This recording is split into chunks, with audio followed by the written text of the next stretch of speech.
Newton. Yeah, raises Welcome to PTI, boys and girls. In today's episode, the Jets move to Joe Flacco. Michigan stays ahead of Michigan State, and Giannis floats the idea of leaving Milwaukee. But we begin today with one of the few predictions I've gotten right lately. The Warriors blasted the Nets last night, and Steph Curry outplayed Kevin Durant. Curry had 9 threes and 37 points in 29 minutes. Boom. Steve Nash said after the game, quote, "I just don't think we're in that category yet," unquote. Wilbon, is Nash right? Yeah, Tony. And by the way, kudos to you. I thought I was going to call you. And then I said, hey, he's sleeping. He's not going to get into the third quarter. You got into the third quarter. I got halfway through the third quarter. I watched. Very impressed. I did. But mostly impressed with your call because you said Golden State and Steph Curry. And he was great, Tony. He's been great. He's been great almost every night. He's been fabulous. The fact that the Nets weren't is, look, it's not often I'm going to say a regular season basketball result shocks me.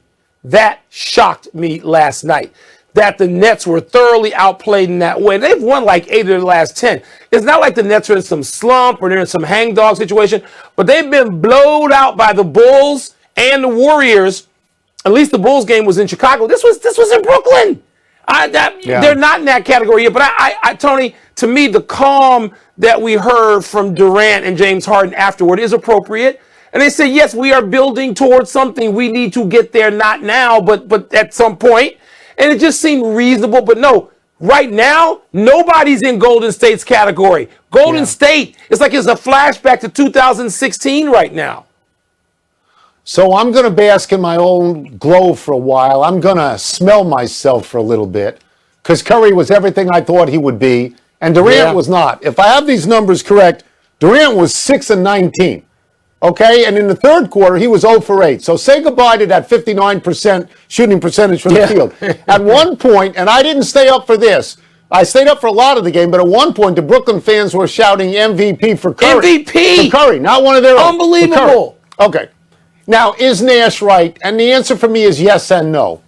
Both of these teams are going to change the categories they are in at some point this season. We know that Klay Thompson is coming back probably next month, maybe Christmas Day. And Klay Thompson is going to make that team a much better team than you've seen to this point.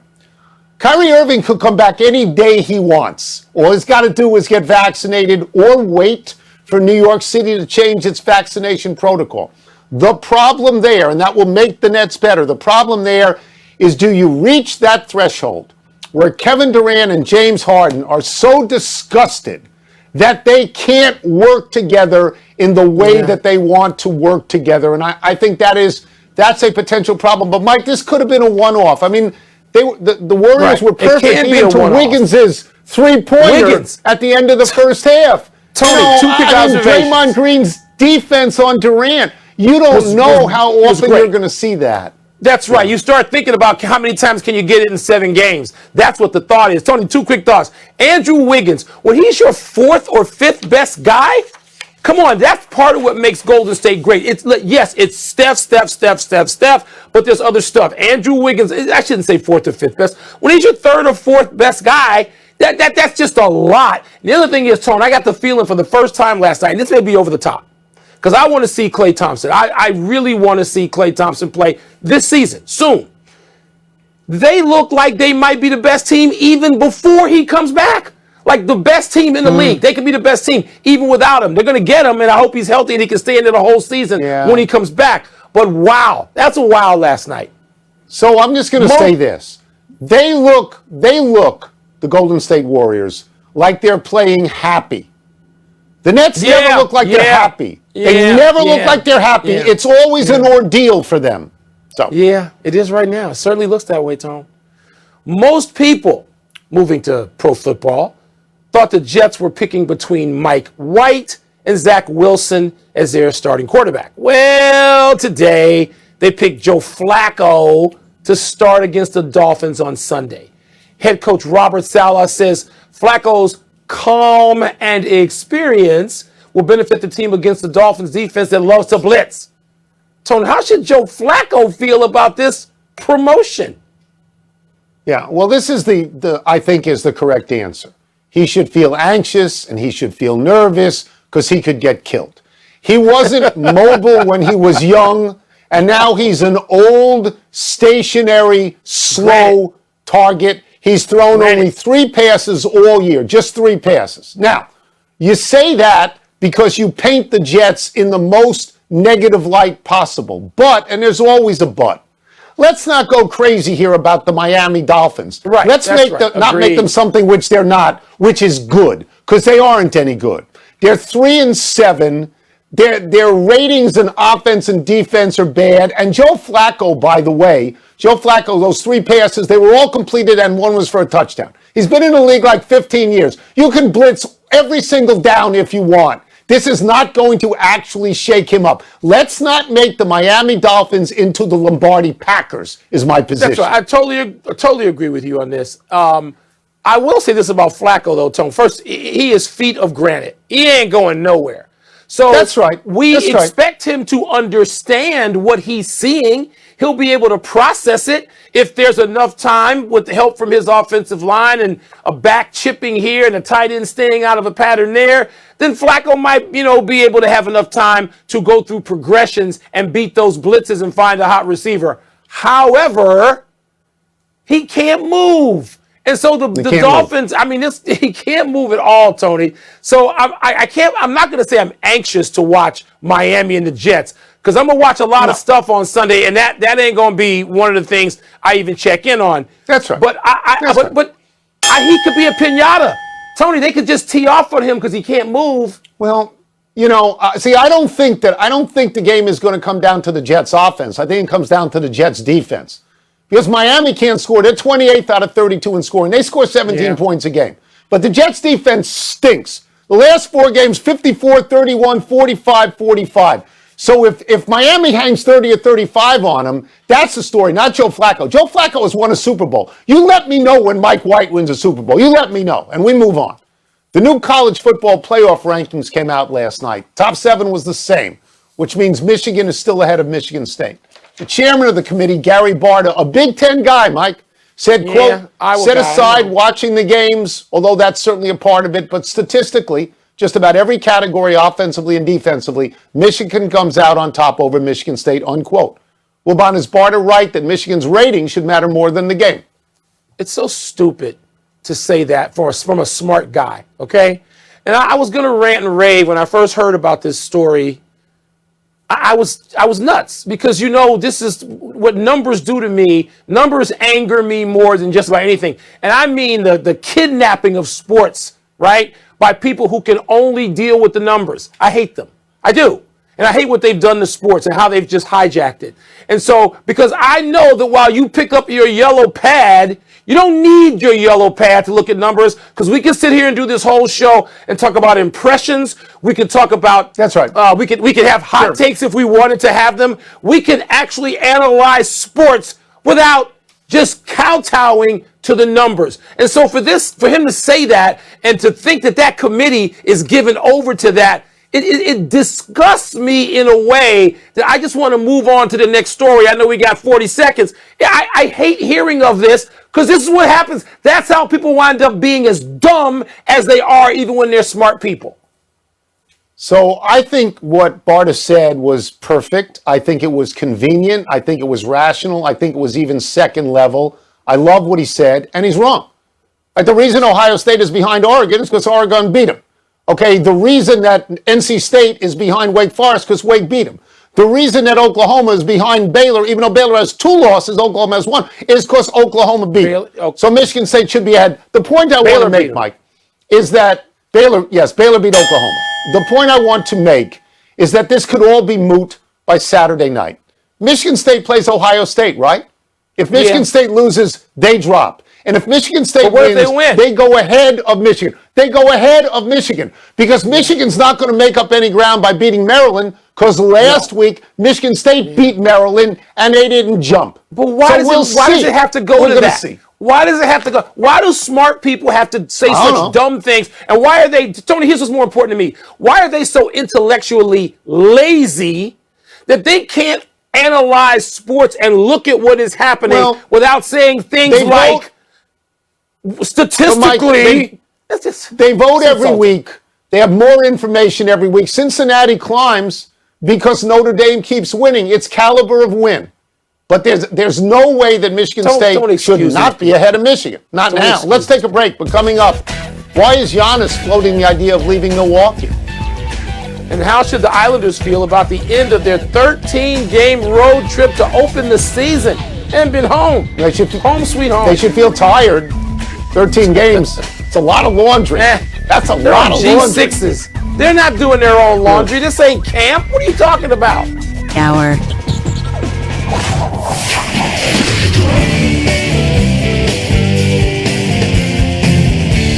Wilbon and I have both written millions of words in our careers, so we know what we're doing and what's the word. What's first? Giannis's comments to GQ should make Bucks fans blank. Appreciative. Giannis told GQ that his next challenge might be somewhere else. So he's putting Milwaukee on notice at this point that at the end of his contract, he may leave. This is what Kareem did. Kareem won a title in Milwaukee, and then he went to Los Angeles where he had gone to college.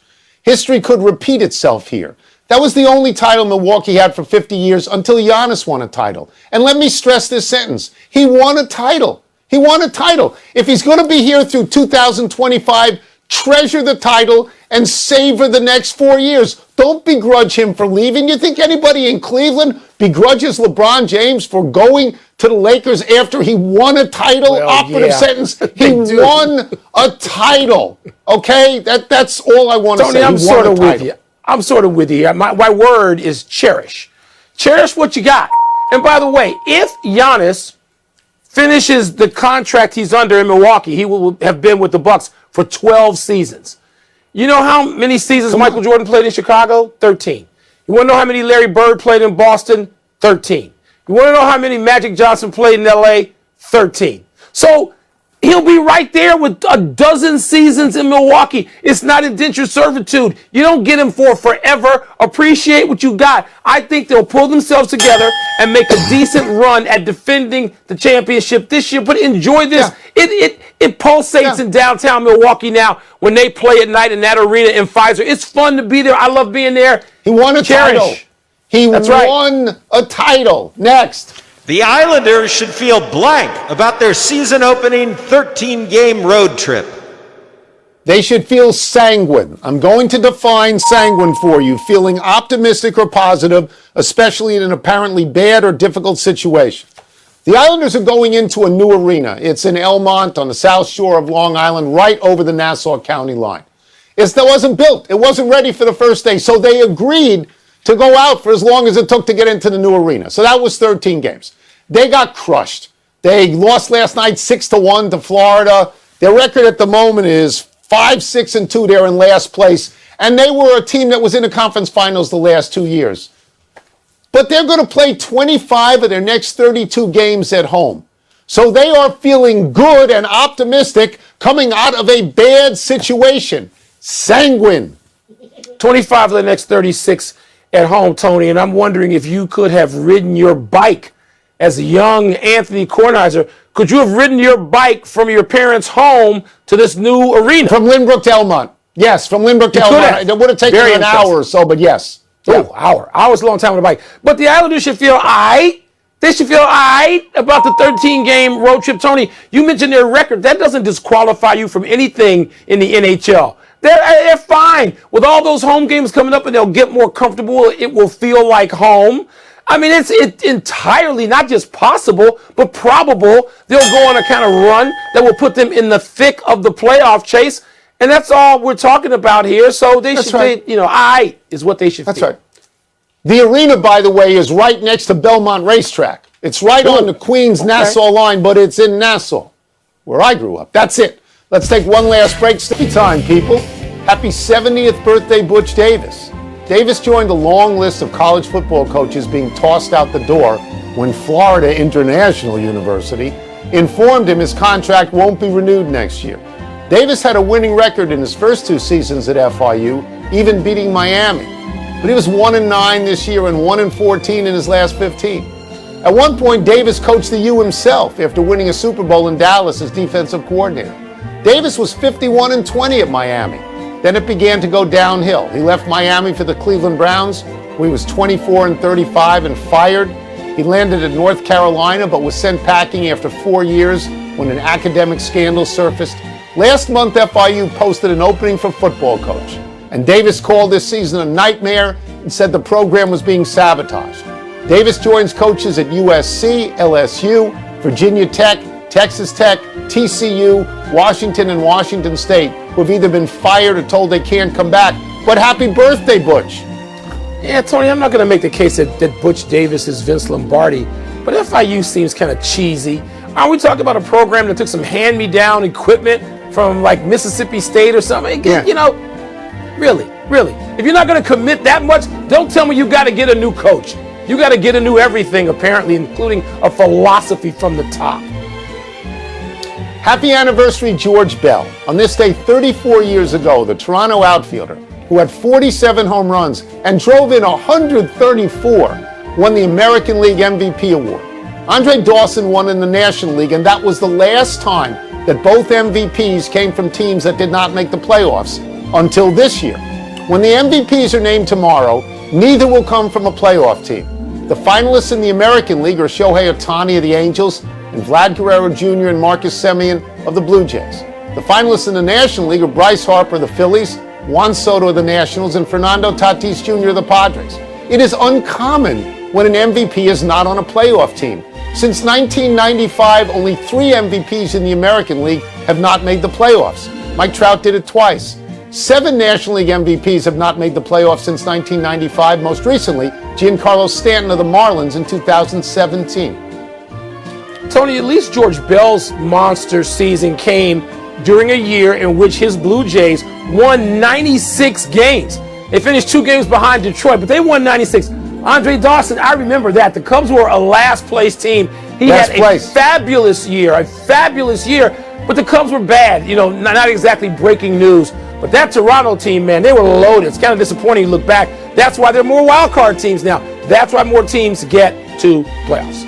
That's right. Playoffs have expanded, so you should be able to pick a guy from a playoff team. Happy trails to Michigan's unblemished record.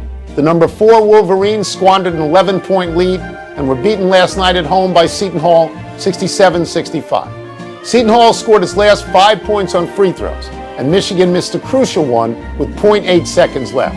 Seton Hall coach Kevin Willard said, quote, "I expected us to win this game. I feel like we can play against anybody in the country any night," unquote. 2 footnotes. 1, Michigan coach Juwan Howard got a 5-year extension before the game. And 2, this kinda exacts a little revenge for what happened in the 1989 NCAA championship game between Seton Hall and Michigan. Seton Hall was up 1 very late when Michigan's Ramil Robinson was fouled dribbling the ball around the foul line. Robinson made both shots for the title. On a personal note, I was at that game. I thought it was a cheap foul call. I did. Yeah, I don't remember much about the foul call, Tony. I thought the big story here for Michigan last night was signing Juwan Howard to that extension. Southside's own Juwan Howard. And that other game in 1989, out in the Kingdome, wasn't it? I was torn there because PJ Carlissimo, you know, who I love, and who helped, you know, shepherd me along as a young pup reporter. I always root for PJ, always. But good for Juwan. Congrats. You should. He's worth it. Let's go to the big finish quickly. The Cy Young Awards are announced tonight. Who should win? Robbie Ray, and I agree with you on Max Scherzer. I'm not going Burns, Max Scherzer.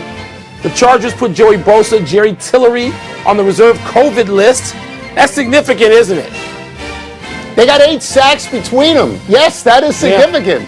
Bosa is a beast.